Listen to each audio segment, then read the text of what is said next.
Hola, ¿cómo están ustedes? Tengan todos muy buenas tardes. Bienvenidos a un nuevo encuentro webinar de la Sociedad Argentina de Infectología. En el día de hoy, con una temática que nos interesa y mucho. Hemos tenido el día miércoles aspectos de la bioética relacionados con la necesidad también de los médicos y pacientes de vincularse con cuestiones espirituales, cualesquiera fueran ellas.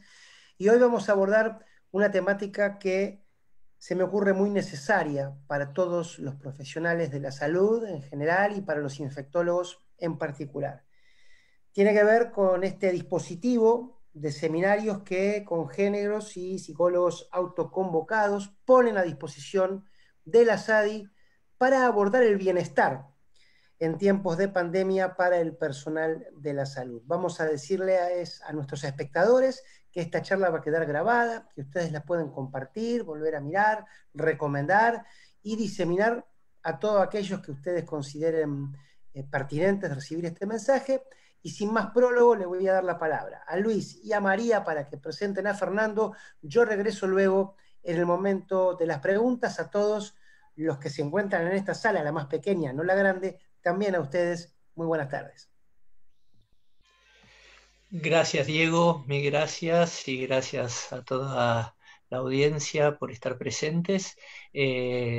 Tanto María como yo, como otros miembros de Congéneros y Psicólogos Autoconvocados, estamos trabajando junto con SADI para brindar estas posibilidades de ir trabajando con todos los agentes de salud y especialmente con los infectólogos para lograr esto de bienestar en estos momentos tan complejos.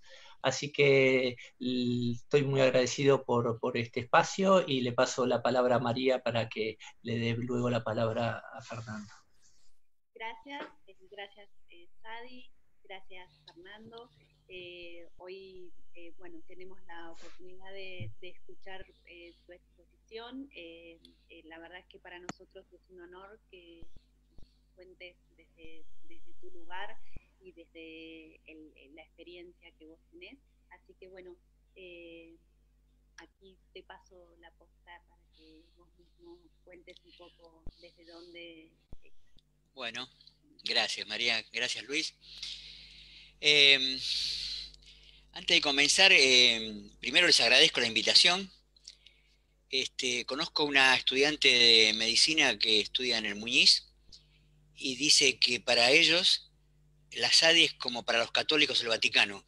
Así que es un orgullo que me hayan invitado a través de ustedes a participar en esto. Yo soy persona de riesgo en este momento, así que yo no voy a ningún lado, estoy adentro de mi casa en cuarentenado, hace ya unos largos meses.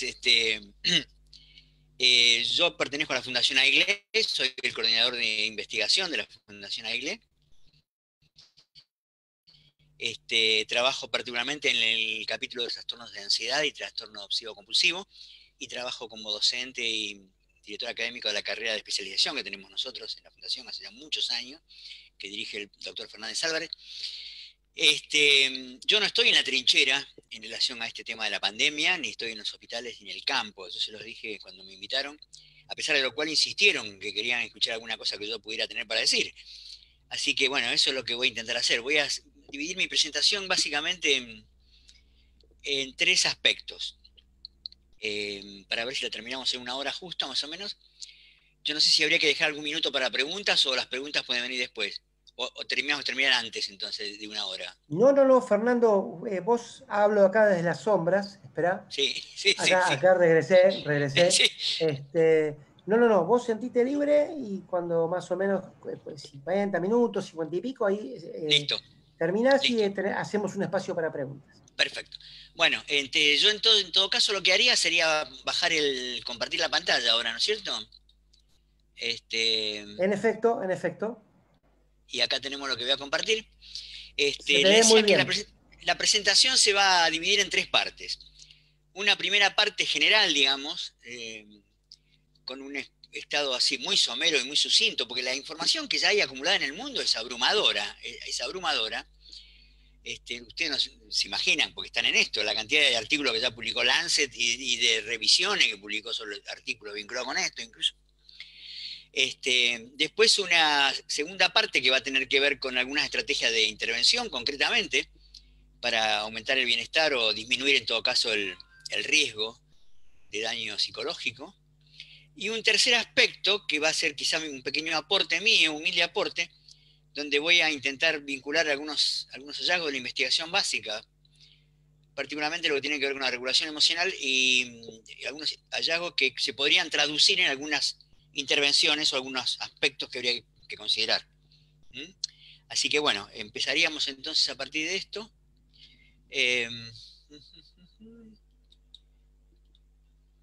Yo tendría que ver ahora cómo esto... Ahí está. Muy bien. Esto es simplemente una noticia, una mera noticia, ¿no? En enero del 2020 la OMS declaró como una emergencia de salud pública el COVID-19 y bueno, estableció en marzo del 2020 que esto podía ser caracterizado como una pandemia. Como una pandemia. Lo que me va a interesar a mí exponer hoy sucintamente es el impacto en la salud mental del personal de la salud de la pandemia, no en general de la pandemia, no de los efectos psicológicos en la gente en total, sino fundamentalmente en el personal que trabajan en el frente, digamos, con los pacientes, ya sea médicos, enfermeras, cuidadores, inclusive personal administrativo, es decir, todo lo que están trabajando en contacto con los pacientes. Y voy a empezar con un pequeño estudio que se hizo hasta febrero del 2020 en China, que fue donde esto se inició, donde se intentó conocer el estado psicológico del personal de salud que trabaja en la lucha contra la infección, para ver si a partir de eso podíamos establecer alguna base teórica para las intervenciones. Se tomaron unas pruebas psicológicas a 246 sujetos, haciendo un muestreo por conglomerado, y básicamente lo que se intentó explorar fueron la ansiedad, el trastorno por estrés postraumático. Las pruebas que se utilizaron son pruebas un poco raras, no son las más clásicas, digamos, ¿no? A mí los chinos siempre me provocan extrañeza cuando presentan algunos de los trabajos que presentan, pero bueno, vamos a suponer que esto está todo perfecto, y se recolectaron 230 cuestionarios, ¿no? La tasa de recuperación fue bastante alta, digamos, ¿no? De hecho, un 93%. Se distribuyeron bastante bien hombres y mujeres, y ahí están distribuidos los que eran médicos y los que eran enfermeras. La tasa de ansiedad del personal de salud fue del 23%. O sea, ustedes fíjense que en realidad no es que todos los que trabajaban en esto estaban ansiosos, notablemente ansiosos, donde esto se podía ver ostensiblemente, sino que estaban distribuidos de esa manera. La ansiedad severa era, digamos, 2.17%, la moderada 5 sobre 230 y la otra 11 sobre 230. O sea, en general, las tasas de severidad de la ansiedad no eran tan grandes, ¿no es cierto? La de la femenina era un poquito más alta, como ustedes pueden ver, y la ansiedad en las enfermeras era un poco más alta que en los médicos. Y lo mismo fue el trastorno de estrés, fue el 27%, o sea, 1 de cada 4 más o menos, ¿no es cierto? Y también el personal femenino fue más alta que los hombres. El personal de salud tiene una alta incidencia en ansiedad y estrés, y entonces lo que plantean ellos es que hay que ocuparse de este tema, fundamentalmente. Hay que prestarle especial atención a las enfermeras, que son las más sensibles en este sentido. Y que se deberían desarrollar equipos de intervención psicológica para proporcionar asesoramiento en el manejo de ansiedad y de estrés en el personal de la salud. Me quiero detener un segundo además con algo otra vez.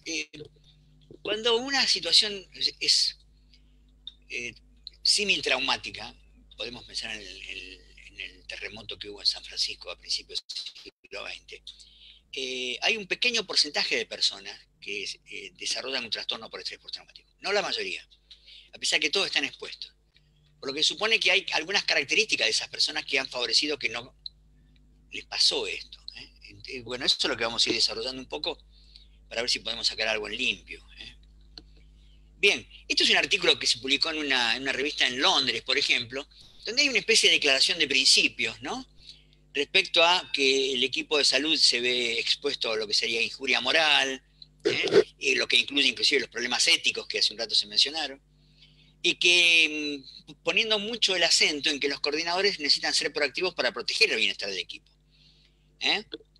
Deben ser francos, transparentes sobre las situaciones que probablemente el equipo tendrá que afrontar, deben ser apoyados por grupos de refuerzo, y favorecer las discusiones y el ventilar las situaciones conflictivas que puede haber en el grupo. Y cuando la crisis comienza a retroceder, dicen, no, el equipo debe ser monitoreado, apoyado y si fuera necesario, se le debe proveer tratamientos basados en la evidencia. O sea que habría que proveer a las personas integrantes del equipo tratamientos, no cualquiera, los tratamientos basados en la evidencia. Bien, esto es una cosa que acá encontré hace horas incluso, pero quise incluir también, una correspondencia que se envió a Lancet, a la revista Lancet, que también es un trabajo que se hizo en China, y diciendo todas las cosas que tendría que proveer la institución asistencial a las personas que trabajan en esto. Fíjense qué interesante, un lugar de descanso y esparcimiento, que pudieran comunicarse a la distancia con las familias para que las familias estén tranquilas respecto a ellos mismos, un conocimiento acabado de la enfermedad y un apoyo a los pacientes no cooperativos, o sea, darle apoyo al personal para lidiar con los pacientes no cooperativos, reglas muy claras de protección contra la infección, y al final hay un pequeño apartado que dice provocar técnica de relajación y manejo del estrés. Y al final, luego de esto dice, es muy importante, aunque el mejor enfoque para proteger la salud mental no es claro. O sea que lo vamos aplicando, pero no sabemos cuál es lo mejor que podemos hacer con los pacientes que tengan esa situación. De hecho, esto no sería nada para que uno se extrañara, porque esto es una situación totalmente nueva. No es que nunca ha habido una pandemia en el mundo, porque ha habido otras, ¿no? La SARS hace un tiempo, la gripe española a principios del siglo XX, etc.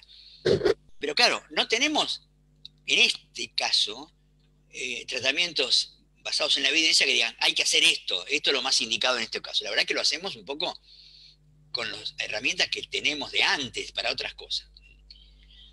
Bien.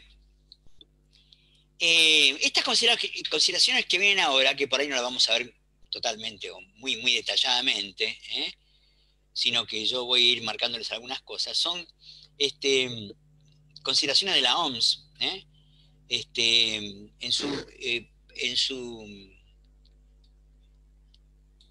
el Departamento de la OMS de Salud Mental y el Uso de Sustancias, que fueron mensajes dirigidos a diferentes grupos clave para apoyar el bienestar psicosocial y la salud mental durante el brote. Esto es en general. Pero yo simplemente recorté de esto las consideraciones respecto a los trabajadores de salud. En el caso de los trabajadores de salud, dicen que sentirse bajo presión es una experiencia que ustedes seguramente conocen. Es muy normal sentirse así en la situación actual. El estrés y los sentimientos que lo acompañan no son reflejos de ninguna manera de que usted no pueda hacer su trabajo. O sea, es un mensaje alentador, digamos, que da mucha confirmación. Atender su salud mental y su bienestar en estos momentos es tan importante como cuidar su salud física, o sea, le dan importancia también a eso y le dan un apartado a eso. Hacer hincapié en el cuidado, que pruebe y adopte estrategias útiles de respuesta.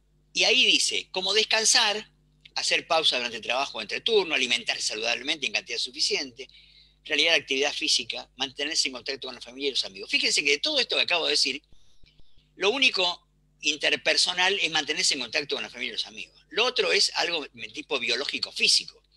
Descanso, ejercicios, ¿no es cierto? Alimentarse saludablemente. Y trate de no adoptar estrategias de respuesta inadecuadas, como mucho tabaco, alcohol o drogas, por ejemplo. En eso están todos de acuerdo, ¿no es cierto? No solamente esto, sino lo que voy a mencionar más tarde. A largo plazo esto podría empeorar su bienestar si incurre en algunas de esas otras cosas. Se trata de una situación única y sin precedente para muchos trabajadores, en especial si nunca antes habían participado en respuestas similares. O sea que se agrega que es una cosa sorprendente. Y también dicen que las estrategias que en otras ocasiones le han ayudado a manejar el estrés pueden ser útiles también en este momento. Usted probablemente sepa cómo aliviar el estrés. Yo no sé si el personal médico sabe cómo aliviar el estrés, pero ellos suponen que esto es así.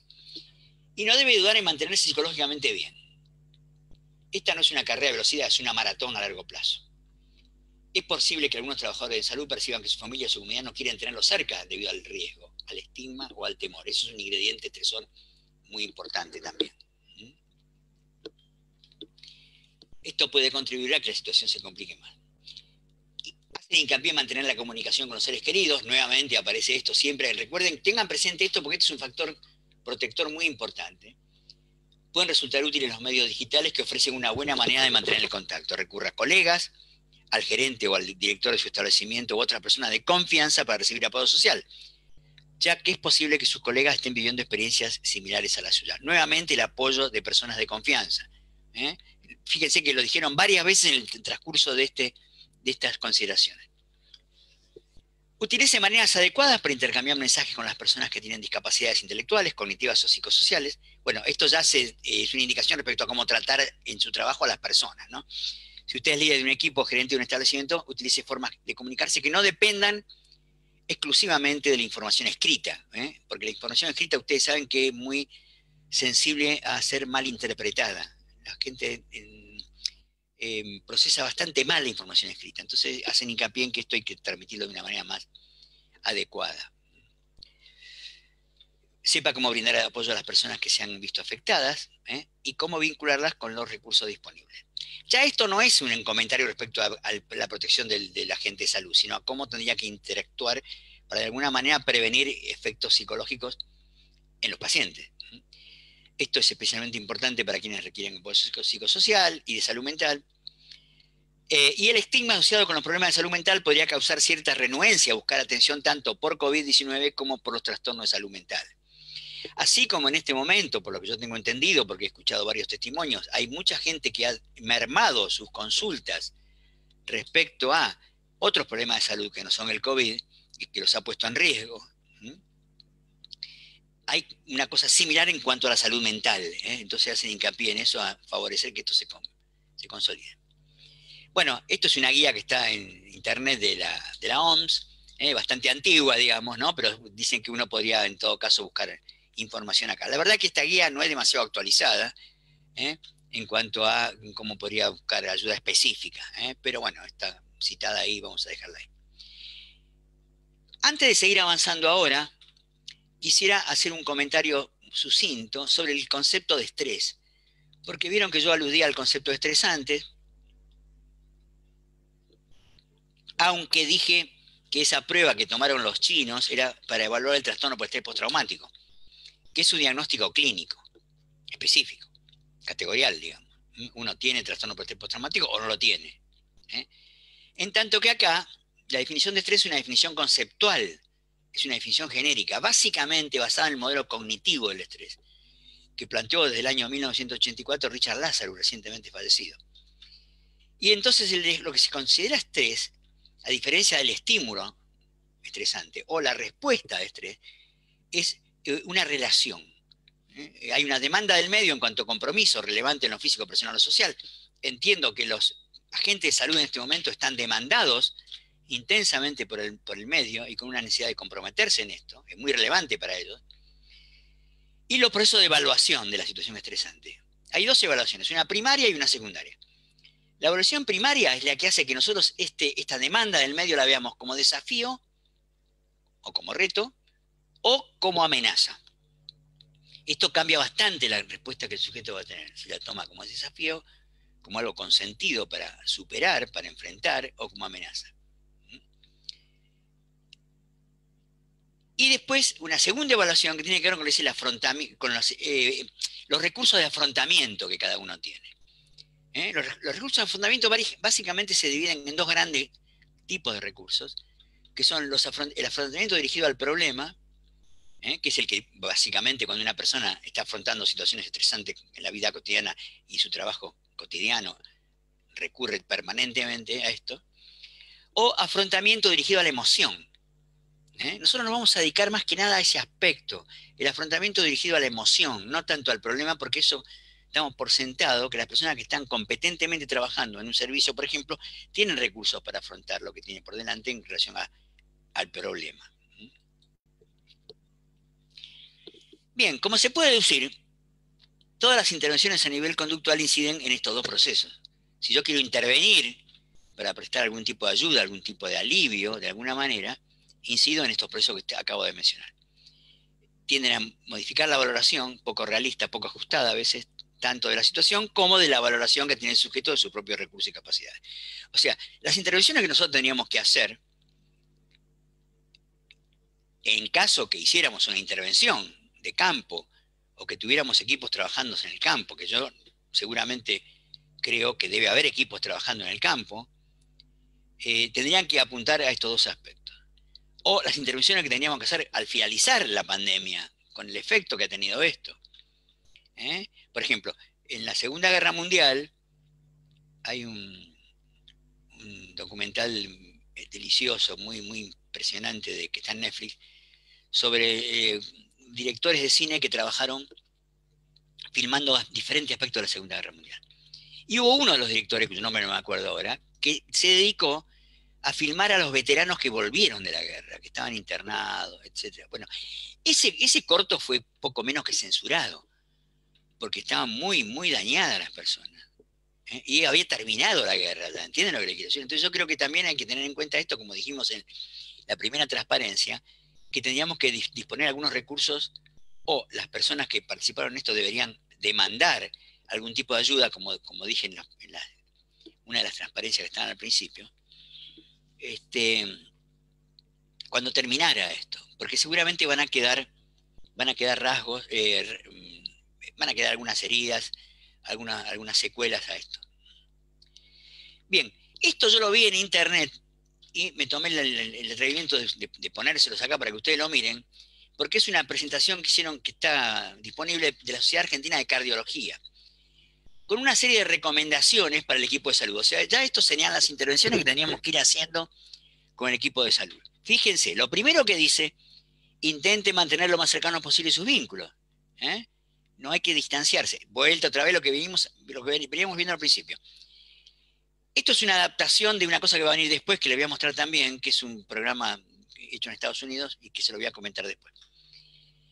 No se sobrecargue de información sobre el coronavirus y atienda solo la fuente fiable. Bueno, está muy bien esto. O sea, lo que se llama la infodemia. Tampoco quédese viendo cuántos nuevos casos fallecidos hay en el lugar. Son todas indicaciones que favorecerían una mejor adaptación, digamos, a estas situaciones que deben afrontar permanentemente. Como ven ahí, dice: en ocasiones las respuestas emocionales se acentúan después de que nuestro organismo sea expuesto en forma continuada a un elevado estrés. Fíjense, interesante. Acá considera el concepto de estrés como estímulo. Se ha habido expuesto en forma continuada a un elevado estrés. No a estrés en el sentido que yo lo comenté antes, que era una relación entre las evaluaciones que el sujeto hace y los recursos que el sujeto evalúa que tiene. Fíjense que en ese caso las respuestas emocionales se atenuarían en función de lo funcional que fuera ese saldo que harían entre recursos y la valoración del estímulo. Y a su vez, si el estímulo es considerado una amenaza o un desafío, eso es muy importante. Intente descansar todo lo que pueda. Bueno, acá aparece otra vez el tema de lo físico, el descanso. Distraerse, está bien intentar distraerse viendo la televisión. Después le voy a decir algo al final de la presentación sobre este tópico. Series u otros pasatiempos. Recuerde que un descanso de 7 horas es fundamental. Hace mucho hincapié en el descanso. Cuide también en lo posible hábitos saludables de alimentación e higiene. Nuevamente, no se automedique. Realice las actividades que le funcionan habitualmente para el manejo del estrés y la ansiedad. No sabemos cuáles son las actividades, pero realice las que hace habitualmente, las que le dan resultado. Y acá agrega una cosita que está muy de moda hoy día, que es que practica actividades como la meditación, el mindfulness o yoga, que se ha transformado en un recurso muy valioso para poder conducirnos a través de estados de ansiedad o estrés. Por lo que tengo entendido, dentro de una semana o dos, ustedes van a tener un webinar sobre mindfulness. Así que no vamos a detener esto porque ustedes lo van a ver con lujo de detalle. Se va a dedicar especialmente a mindfulness esa presentación. Y ya en el trabajo mismo, en el mismo trabajo, acá parece, no está explicado explícitamente, pero algunas cosas que están aquí planteadas están sacadas de la terapia de aceptación y compromiso, algunas, y otras están sacadas de la terapia de la compasión. Por eso dicen agradecimiento con los miembros de su equipo, todos ponen lo mejor de sí, empatía con los compañeros, y todos se enfrentan que están todos agotados. Sea amable, compasivo, explícitamente, pero también con usted mismo. Esto es complementario de lo de mindfulness también. Cuide su lenguaje interno y la autocrítica. No se autocritique, uno mismo suele ser el peor crítico. Y desee permiso para sentir, dese permiso para sentir y expresar algo que no está bien. Vea más adelante la rutina fase que yo le voy a mostrar ahora. Pensamientos intrusivos y anticipatorios, se lo contagiarán en familia, son frecuentes en estas situaciones. No se castigue por ello y busque concentrarse en el aquí y ahora manteniendo la atención. Ahora lo que estoy haciendo es, esto es una forma también de que apela mindfulness permanentemente. Y la terapia de aceptación y compromiso. Bueno, acá dicen más detalladamente lo que habría que hacer en momentos críticos, centre su atención en la respiración. Esto ya prácticamente es la práctica de la meditación, el mindfulness, es prácticamente la práctica. Promueve una práctica de mindfulness informal, no de media hora, pero por lo menos varias veces por día, un poquito de tiempo. Tome conciencia de su estado emocional, recupere las rutinas y manténgase activo con metas a corto plazo. Elaborar los videos requerirá un tiempo. Y dese un tiempo antes de tomar decisiones relevantes. Si pasadas 4 o 8 semanas persiste su sintomatología, suponiendo que la persona esté mal y que afecta a su vida personal o profesional, al sueño, o revive involuntariamente un evento traumático, o sea, que si tiene síntomas de estrés por traumático directamente, evita situaciones y se siente en estado de alerta permanente, no dude en consultar a un profesional. Entonces, después de todo esto dicen, bueno, en este caso, consulte a un profesional. Esto es lo que mencioné antes, la rutina fase. Esto fue diseñado por un señor que se llama Harris, Estados Unidos, y fíjense que es un acrónimo eso, dice fase de enfrentar, y COVID. Muy, muy ingenioso eso, ¿no? Focalice lo que está bajo su control, reconozca su pensamiento y sentimiento, vuelva la atención sobre su cuerpo, involúcrese en lo que está haciendo, comprométase con la acción, abrace, valore, y al final identifique recursos, desinféctese y distánciese. Esto es sintetizado y traducido al COVID-19, la terapia de aceptación y compromiso. Detallado un poquito más. Focalizar quiere decir que no podemos controlar lo que sucede, pero sí podemos controlar qué hacemos mientras está pasando. Diferencia lo que está en su control y lo que no. Dirige su atención intencionalmente a lo que está bajo su control.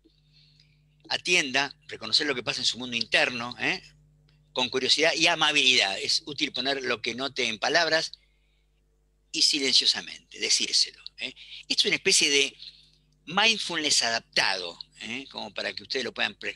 Esto que les estoy contando está bien. Si ustedes pueden aplicar esto, está bien. Son recursos que son útiles y se meten en internet, pueden encontrar más información sobre eso y está bien.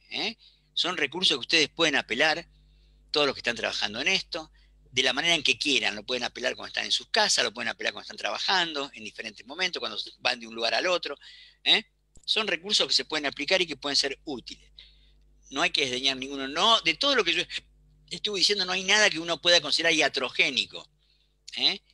Hago este comentario porque hay cosas en la psicología y en la psicología clínica y la psicoterapia en el mundo, ya sabemos hoy día, que hay tratamientos e intervenciones que son iatrogénicas. No solamente son inocuas, sino que son dañinas. No es cualquier cosa lo que un terapeuta puede hacer. Algunas son perjudiciales. Esto que estamos viendo hasta ahora en general no es perjudicial. Quizás no ha probado su eficacia o su efectividad para esta situación específica. Pero claro, como todavía no hemos tenido tiempo de llevar adelante pruebas aleatorias, digamos así, de eficacia, digamos, ¿no? Ensayos randomizados, ese tipo de cosas, como ya se están empezando a hacer con algunas vacunas, por ejemplo, no podemos hacer eso con las intervenciones psicológicas o con las diferentes estrategias que están implementando en el mundo, como en China, como en Inglaterra, como quizás en algunos lugares aquí. Bueno, entonces hay algunas recomendaciones más de esta misma orientación, del FASE. Estamos atados al miedo, dice que eso es normal. Y acá tira un par de conceptos que lo vamos a encontrar dentro de un ratito, que dice que es muy fácil caer en la preocupación y la rumiación sobre todo lo que está fuera de control. Retengan estas dos palabras porque son muy importantes, porque son dos conceptos transdiagnósticos y que son muy nocivos, digamos, y son de alguna manera predictores de patología, particularmente ansiedad y depresión. No puede controlar lo que pasará en el futuro, no puede controlar el virus en sí mismo, o la economía, o las medidas económicas, no puede controlar mágicamente su sentimiento eliminándolo. ¿Qué quiere decir con esto? Que tiene que tener una actitud de observador de los sentimientos, dejarlos correr los sentimientos. Es decir, estoy teniendo estos sentimientos, estoy teniendo este pensamiento. No hay que intentar suprimirlo ni hay que pelearse con ellos. Todo esto es el ABC de la terapia de aceptación y compromiso. Bueno, aquí tuve, me parece una oportunidad buenísima de poner un decálogo de estrategia de afrontamiento que el profesor Fernández Álvarez, director de AILE, con el que yo trabajo todos los días, y presentó 2 conferencias muy interesantes sobre esto, y terminó con un decálogo. Estas conferencias que el doctor dio no fueron para el personal de salud en particular, fueron para la población general. Pero el decálogo tiene varias cosas que son muy aplicables al personal de salud. Entonces lo dejamos acá también para que lo puedan aprobar. El primero de ellos es aceptar la situación,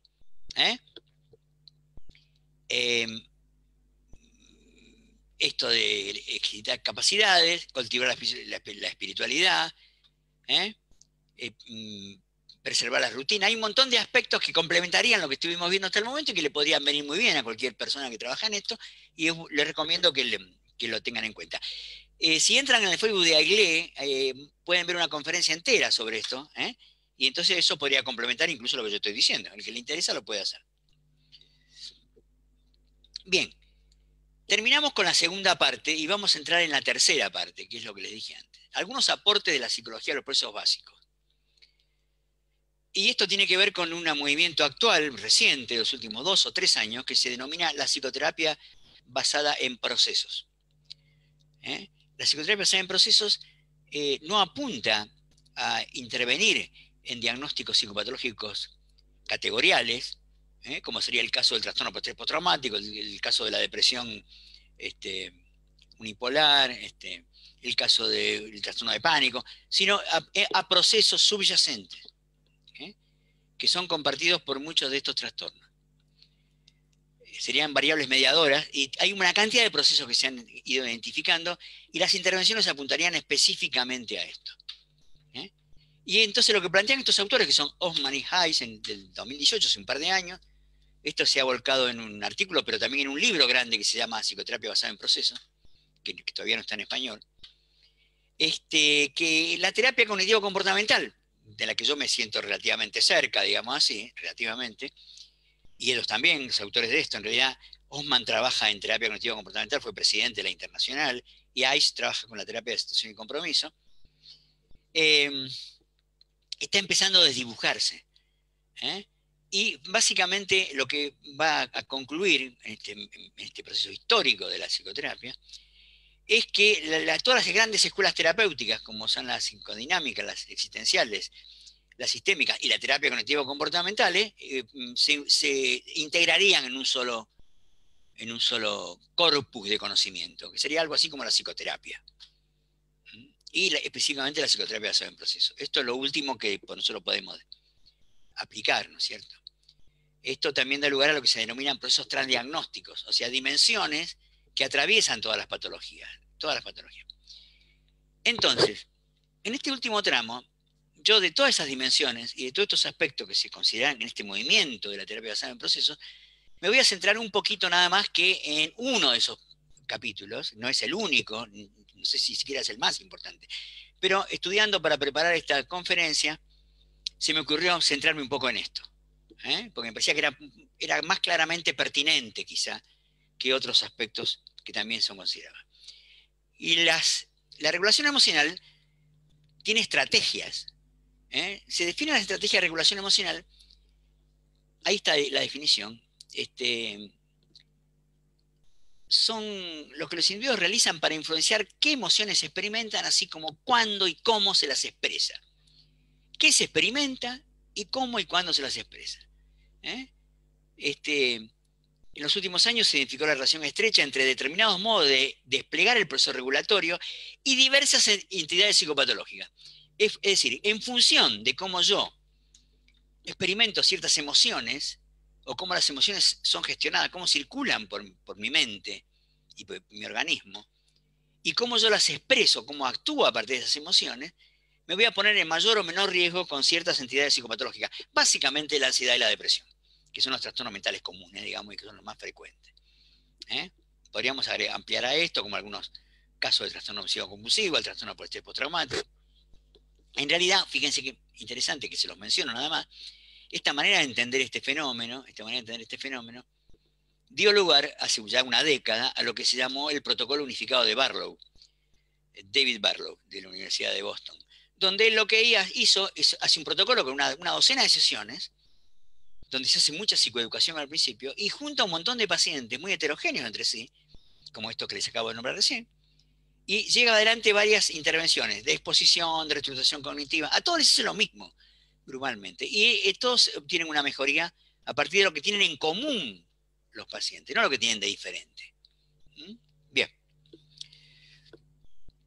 Estas estrategias, básicamente, de la regulación emocional, tienen una de las primeras maneras en que se plantearon, fueron en una secuencia temporal. Primero viene una situación y yo puedo hacer algo con la situación para regular mis emociones. Eso quiere decir que yo puedo irme de la situación, o no ir a la situación, o no estar presente en la situación. Sería una estrategia de evitación. Después vamos a ver que esto tiene muchas limitaciones. Las personas que tienen ansiedad social, por ejemplo, cuando tienen una situación social importante, prefieren no ir, por ejemplo. O si van, se excluyen, se ponen en un costadito. Segundo aspecto, la atención, estrategia de refocalización atencional. Yo presto atención a otra cosa y con esto puedo regular mi emocionalidad. Cualquier emoción, que puede ser el miedo, puede ser la rabia, puede ser la tristeza, ¿entienden? Tomen emociones en el sentido genérico. La tercera, y es la más adaptativa aparentemente, es la evaluación. El significado que yo le doy a las situaciones donde yo tengo que regular mi emocionalidad. Y por último, cuando ya la emoción se expresó, se manifestó, hay estrategia para modular la respuesta. ¿Cómo controlar esa respuesta? En general, las estrategias de la izquierda, o sea, las primeras tres, situación, atención y evaluación, son más saludables que la estrategia de regular las emociones últimas, la quinta. Quiero recapitular, ya que estamos aquí, porque vamos a avanzar un poquito más ahora. Suponemos, con esto que estamos explicando, que las personas en la trinchera, en la vida cotidiana de atender a los pacientes y exponerse y estar expuesto al riesgo de contagiarse ellos mismos, que de hecho hay un porcentaje enorme de agentes de salud que están contagiadas, tienen respuestas emocionales permanentemente. No es algo neutral, no es como ir al cine y a trabajar con los pacientes, ¿entienden? Y llevan adelante estrategias para regular sus emociones. No pueden no hacerlo. Todos hacen eso, ¿entienden? El tema es qué estrategias llevan adelante que pueden ser más saludables o menos saludables. Estamos hablando en términos genéricos, yo no sé cómo es cada una de las personas, debe haber una gran diferencia en este sentido, por supuesto, en cuanto a resiliencia, en cuanto a recursos, en cuanto a patología previa, en salud mental, etcétera, etcétera. Bueno, entonces, se comprobó, como dijimos recién, que las estrategias de regulación inadecuadas son factores que contribuyen al desarrollo y mantenimiento de los síntomas de ansiedad y depresión. Ya eso estamos de acuerdo, ya se sabe eso. Ya se sabe. Y los abordajes transdiagnósticos permiten incorporar la noción de que la naturaleza de los desórdenes mentales tienen por debajo procesos comunes que exceden a la mera manifestación sintomática, están por detrás. Eso es lo que dije antes de la terapia basada en procesos. Entre las estrategias más estudiadas de la literatura están las siguientes. La supresión de las emociones, también es la supresión del pensamiento, que también es un fracaso absoluto, pero las emociones, por supuesto. La reevaluación cognitiva, la aceptación, la rumiación y la evitación atencional. Esto es lo que más se ha estudiado. Es lo que más se ha estudiado. Y Osman dice en el 14, porque él propuso un modelo así, que hasta el momento se relegó bastante el estudio de los posibles factores regulatorios contextuales o externos, interpersonales quiere decir. Fíjense qué interesante, que a pesar que se relegó, que se investigó menos, todo lo que yo les dije al principio tenía que ver, vieron que decía, bueno, con su familia, hable con el equipo, todo esto son factores regulatorios externos y contextuales. Una de las maneras de regular las emociones que los seres humanos tenemos desde siempre son las relaciones interpersonales. De todas estas que están acá, bueno, ahora lo vamos a ver mejor, la reevaluación cognitiva y la aceptación, estas dos son las mejores. La supresión, la rumiación y la evitación atencional son las peores. Y la más potente, la que ha probado en todos los estudios, que es la más útil, es la reevaluación cognitiva. Es una estrategia adaptativa. O sea, ¿qué quiere decir esto? Significar, reestructurar cognitivamente las situaciones en las que nos vemos expuestos. Encontrar una vuelta, encontrar una perspectiva diferente a lo que nos está pasando. Intentar ver desde otro punto de vista lo que nos está pasando. Reestructurar cognitivamente. Reencuadrar la experiencia a partir del supuesto de que nosotros co-construimos las situaciones. Bueno, como dije antes, si nosotros tenemos que evaluar nuestros recursos, que nosotros tenemos que evaluar la situación como amenaza o como desafío, está claro que lo estamos construyendo, que esas situaciones no son per se así. Nosotros le agregamos una evaluación cognitiva. Bueno, si nosotros reevaluamos cognitivamente para volver esto más adaptativo, esto es mucho más útil, digamos así, que cualquier otra de las estrategias de regulación que les comenté antes. O sea, la intensidad emocional puede ser mitigada a través del pensamiento. La falta de flexibilidad cognitiva que caracteriza a los individuos con trastornos emocionales es que la reevaluación sea poco utilizada, porque la gente tiene una idea fija, tiene una concepción, tiene un modo de significar algo y no se mueve de ahí. Esa rigidez es muy negativa. Por eso dice que es una regulación, una correlación, perdón, vuelvo para atrás. Se observa una correlación negativa con los trastornos emocionales cuando tenemos la posibilidad de reestructurar cognitivamente. Quiere decir, cuando mejor reestructuramos cognitivamente, cuando más recursos tenemos para reestructurar cognitivamente, más posibilidades tenemos de alejarnos de los trastornos emocionales. Pero además se han estudiado otras estrategias de regulación emocional. Fíjense, el consumo de alcohol, los conflictos interpersonales, no la ayuda, sino el conflicto, el comer o incluso ver la televisión en forma excesiva. Esto puede ser una estrategia de modulación de la respuesta emocional, ya en la acción, abiertas, no encubiertas, no mentales, sino yo tomo alcohol, estoy comportándome directamente.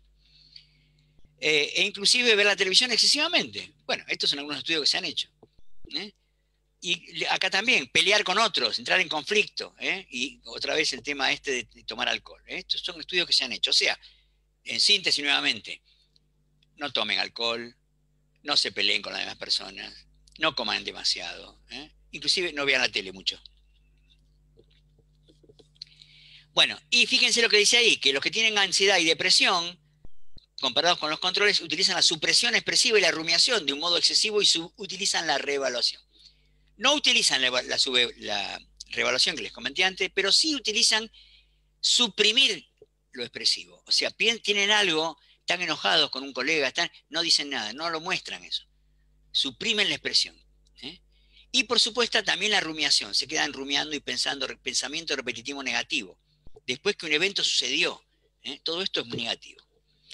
Fíjense que dice el grupo de personas con diagnóstico de depresión y el de pacientes con ansiedad social se diferencian que los depresivos utilizan más la rumiación y menos la reevaluación.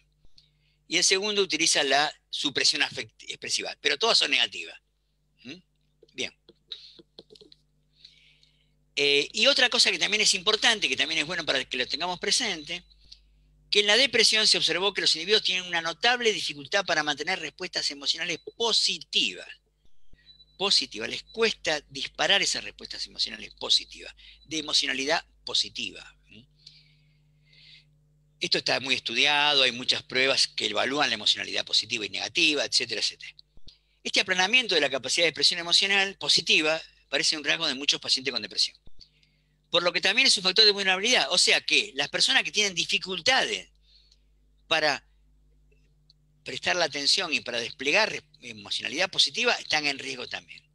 Lo mismo que dice ahí abajo. El saboreo, una estrategia que implica la capacidad de disfrute de una situación, se ha visto disminuida en la depresión. Pero lo que dicen estos autores, que probablemente esto no sea un efecto de la depresión, sino que esto sea un factor de vulnerabilidad para que las personas se depriman. Por eso es importante esto. Puede estar antes de la depresión. Lo mismo se ha identificado con la rumiación positiva. Y la aprensión, el worry, la preocupación que tienen las personas que tienen ansiedad generalizada o inclusive depresión, eso también dificulta la respuesta positiva. Dificultan la respuesta positiva. Bien, nos estamos acercando al último tramo. ¿Qué les puedo decir yo? ¿Qué les puedo recomendar además de lo que le recomendé antes, que no es nada que tuvo que ver conmigo. Yo estuve haciendo un análisis somero, relativamente superficial, para sin que se lo tomen a pecho, digamos, de una manera que esto es un decálogo ni una cosa rajatabla. Pero yo les recomendaría que intentaran, ¿vieron que dice intentar, promover, favorecer? O sea, todo intentar. Esto puede salir, o como dice Toussaint, puede fallar. Entonces, es una política, es una especie de decálogo de intenciones, de intenciones. Apelar a factores regulatorios interpersonales y contextuales y reducir los conflictos. En este momento, los contextos satisfactorios, las relaciones satisfactorias, las relaciones interpersonales son un factor importante de regulación emocional.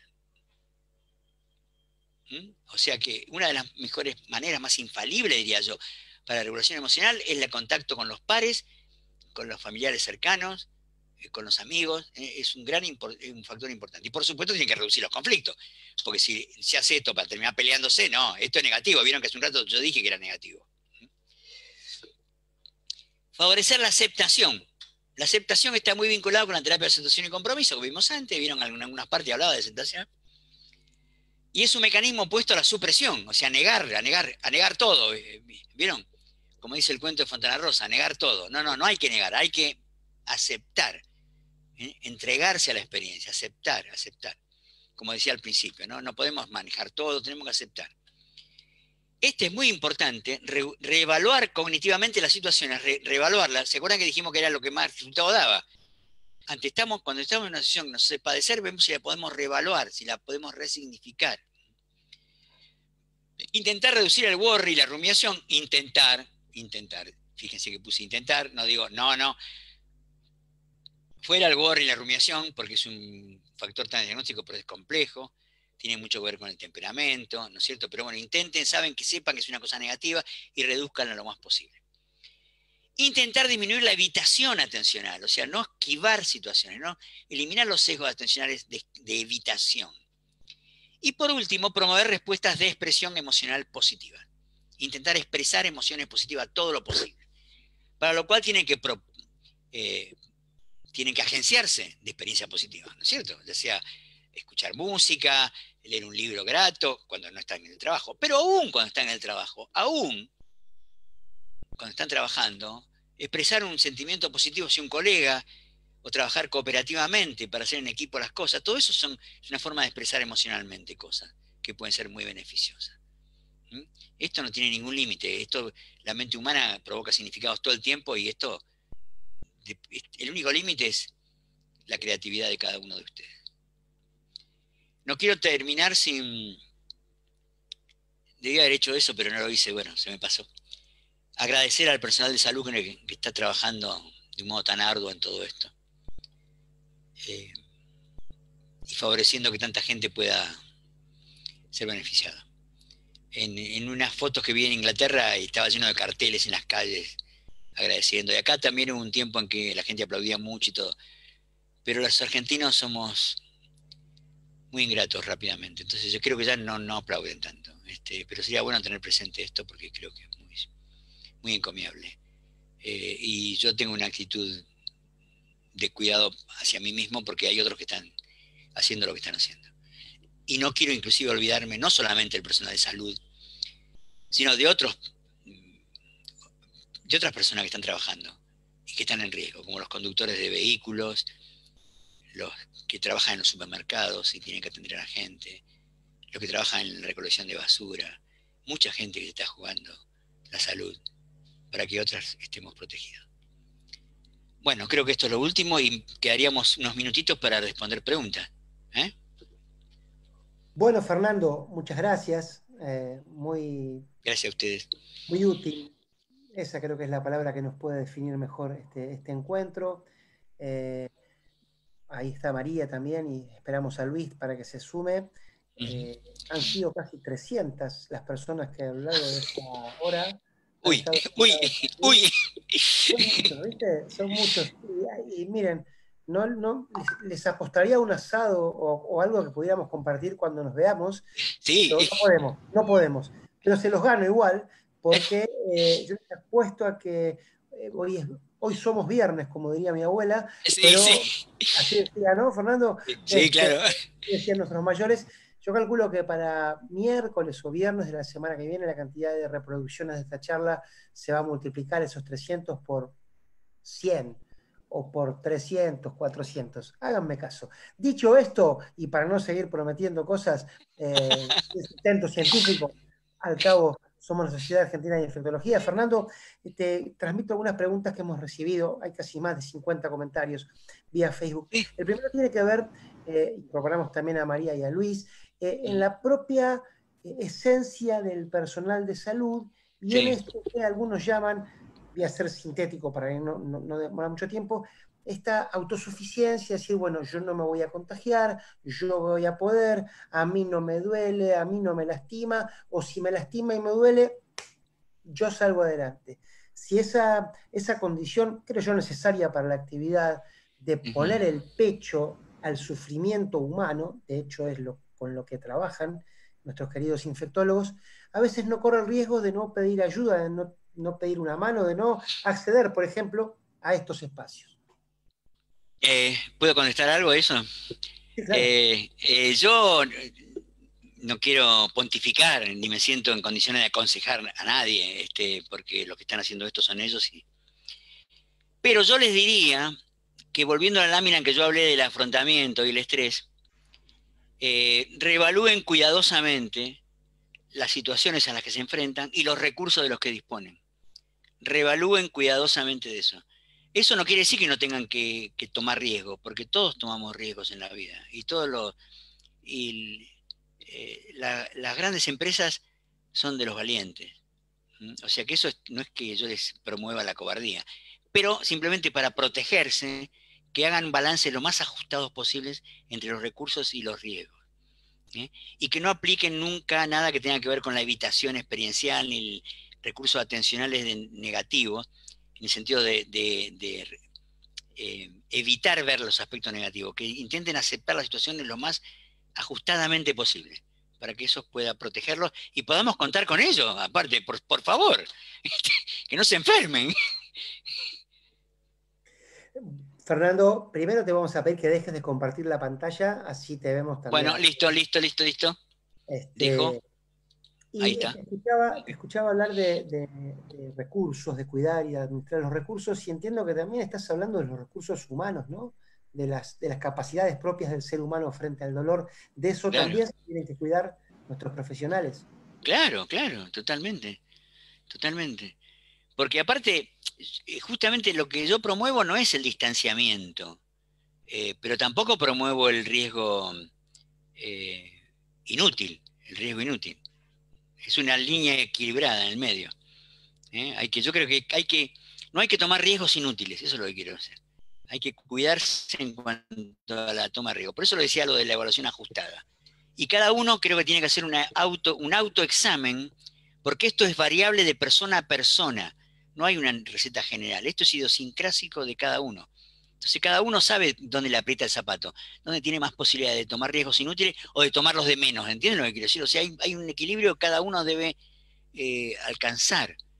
Entonces el autoexamen puede ser muy útil en ese sentido. Y quizás un cambio en este sentido implicaría una especie de reestructuración cognitiva, que después de todo dije que era lo más útil de todo. Reestructurar alguna de estas situaciones cognitivamente para cuidarse mejor.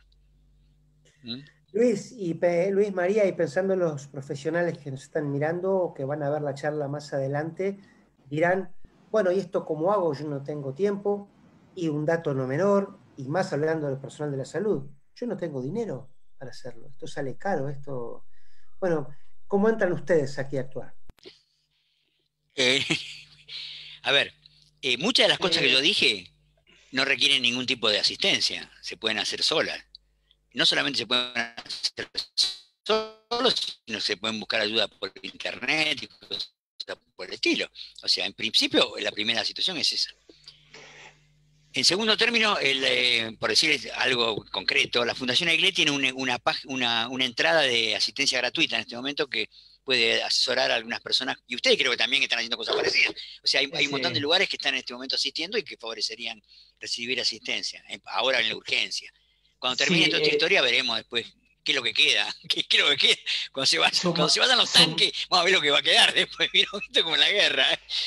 Sumando a lo que vos decís, Fernando, y a la pregunta de Diego, para los profesionales de salud, me parece que nosotros en todo este proceso de ir acompañando al sistema de salud a través de congéneros y de psicólogos autoconvocados, que es especialmente para recibir las necesidades de los miembros del sistema de salud, y en todas las investigaciones que estamos llevando adelante, primero nos damos cuenta que los médicos cuentan, es más, refieren un poco a lo que vos nombrabas, Fernando, a estos recursos de lo interpersonal. Sí. Refieren mucho al registro de la necesidad del cuidado, tanto por ellos mismos, cómo encuentran esos espacios en sus familias, lo refieren, cómo encuentran esos espacios en sus compañeros, cómo encuentran, y también frente a la necesidad de cuidado que sienten cuando pueden regularse emocionalmente, como también tienen la expectativa de recibir ayuda. Y esto me parece muy interesante. Un gran porcentaje está abierto a pedir ayuda y recibir ayuda. Entonces ahí creo que nuestra función como agente de salud, y en este sentido con géneros y los autoconvocados... y aparte porque hoy sabemos un poquito más de algunas cosas. Yo quería en esta charla transmitirle que tendríamos que avanzar un pasito más que el contacto humano. ¿Entienden? Que está muy bien, pero es el vehículo. Pero teníamos que tener algunos conocimientos un poquito más detallados. Así como los médicos, además del contacto humano, proporcionan intervenciones muy específicas, los psicólogos teníamos que avanzar en esa dirección. Y ya sabemos algunas cosas. Ya sabemos qué cosas hacen mal y qué cosas hacen bien. Entonces se puede avanzar en eso. ¿No es cierto? Todavía estamos muy verdes. Los psicólogos estamos saliendo de la etapa preparadigmática. Quizá estamos entrando en la etapa recién paradigmática de una ciencia aplicada genuina. Pero bueno, creo que podemos aportar algo en ese sentido. Yo me quedaba pensando, Guillermo, Fernando, esto en relación a la pregunta que te hizo esta persona sobre qué pasa con la autosuficiencia, ¿no? Sí. Y cuando vos respondés desde la idea del cuidado, esto de cómo incluir el aspecto emocional en relación al autocuidado, especialmente cuando la idea de enfrentar situaciones que tienen que enfrentar sí o sí, normalmente en el pensamiento médico estuvo asociado a la idea de correr la emoción para ser más eficiente en el trabajo, ¿no? Y en este contexto donde todos estamos afectados, pareciera que el autocuidado nos pide este registro. Le quiero decir dos cositas nada más. Una, que correr la emoción no quiere decir que la emoción no esté, es una forma de tramitarla y de regularla, que es la supresión. Eso tiene efectos muy negativos desde el punto de vista de la salud física. La supresión tiene efectos muy negativos. Digo esto. Y respecto al equilibrio entre las demandas y los riesgos y los resultados, me gustaría citar a Juan Manuel Fangio, porque hoy es el aniversario, creo que hace 25 años que se murió hoy, o ayer, justo. Y él era muy sabio en ese sentido. Él decía que él, cuando corría una carrera, sabía qué velocidad tenía que tomar cada curva. Y si la tomaba 1 kilómetro más rápido, se mataba. Y si la tomaba 1 kilómetro más lento, perdía la carrera. ¿Se entiende? Entonces yo creo que con el tema de los riesgos y la evaluación hay que ser muy ajustado en ese sentido. Si nos pasamos, nos dañamos. Si nos retenemos mucho, no podemos ayudar. ¿Entienden lo que quiero? Entonces me parece que hay que... Pero lo que vos dijiste de la emoción es muy importante. La supresión emocional es muy negativa. Es muy negativa. Pero me refiero a que, por supuesto que cuando el cirujano está operando, no va a tener un efluvio emocional, pero no quiere decir que sus emociones desaparecieron de su organismo. Él tiene que saber lo que le está pasando de alguna manera u otra. Es una de las cosas que recomendamos en las cosas que pasamos más temprano. Claro. Y un poco respondiendo, Diego, a esto que vos decías en la pregunta que se hacen donde finalmente tienen este registro de que necesitan este acompañamiento para poder procesar emocionalmente de una manera más adecuada.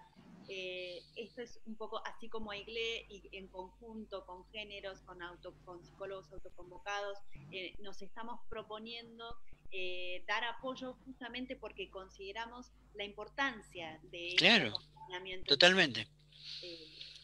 totalmente. Al cuidado, a un cuidado integral, digamos.